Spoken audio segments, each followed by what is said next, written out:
An excessive heat warning remains in effect for parts of San Diego County. Temperatures hitting the triple digits in some parts of our inland communities. Welcome to the 4.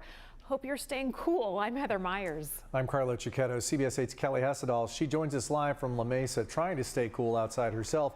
She talked to firefighters and people who live in East County about the dangerous conditions out there. Kelly. Yeah, that's right. You know, it's about 95 degrees right now here in La Mesa. We talked to Heartland Fire today, who say they have seen an increase in heat-related calls regarding people as well as pets. The battalion chief reminding people today, even if you're really healthy, even if you're in great shape, you still need to take the same precautions as everyone else. If your body is not hydrated, you're not nutrient filled, you are going to have issues, and up to and including death. This kills healthy people, and people need to understand this is a concern for everybody. And that was Battalion Chief Dave Hardenberger, who says, unfortunately, they're still seeing people going out during the hottest part of the day to exercise, to go out hiking. And a lot of times they don't have enough water with them. They don't have food with them, and they run into trouble. He says he cannot stress enough. This heat can be dangerous, and the best way to stay safe is to avoid strenuous activities outside during those peak hours. So parts of East County, Escondido, El Cajon, San Marcos, La Mesa, Santee, also Poway, these cities all fall under this excessive heat warning that's going to continue until 8 p.m. tomorrow night. Now, today we spotted people out with umbrellas trying to stay in the shade as much as possible and protect themselves from the sun.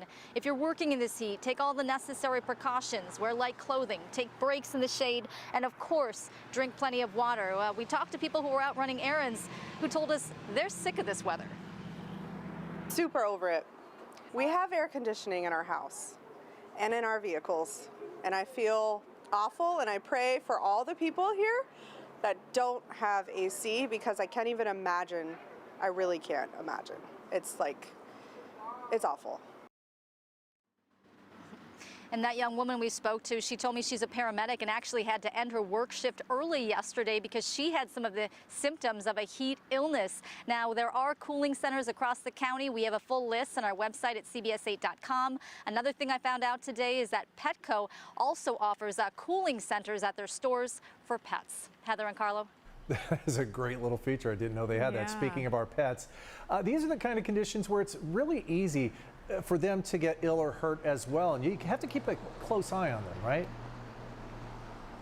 Absolutely. You know, the Heartland Fire Chief said that in the past couple of days, they have had 2 dogs who have died from heat-related illnesses. One was trapped inside a hot car for a couple of hours. And the second one was somebody who actually brought a dog to the fire station, and that dog was in distress. They actually tried to give the dog CPR, but sadly, he did not make it. So it's a reminder, really keep a close eye on your pets. Follow that 10-second rule. If you can't put your hand and hold it down onto that pavement for 10 seconds at least, it is too hot for your pets. Yeah, and leaving them in the car on the days like we've been having, just inexcusable. Kelly Hessedal reporting live for us. Kelly, thanks.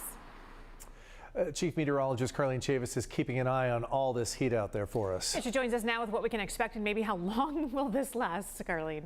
One more day. Okay, all right. We can do it. Hang in there. Yeah, this is not going to be as long as the last heat wave that we had that lasted for about like 2.5 weeks. We're not going to be there, but we are talking about some really hot temperatures, and so you have to be careful, not just talking about today, but tomorrow as well. Temperatures will be maybe a degree or 2 of a difference by tomorrow, so still talking about triple digits and 90s. Current temperature of 101 degrees for Ramona. We have the mid to upper 90s for Escondido and for Poway. The same for Alpine as well as for El Cajon. Even got the 80s right along the coast. Those are warmer than usual temperatures too.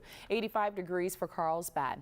We got one more hot day in store for us. So daytime highs for the desert tomorrow, 108 to 114.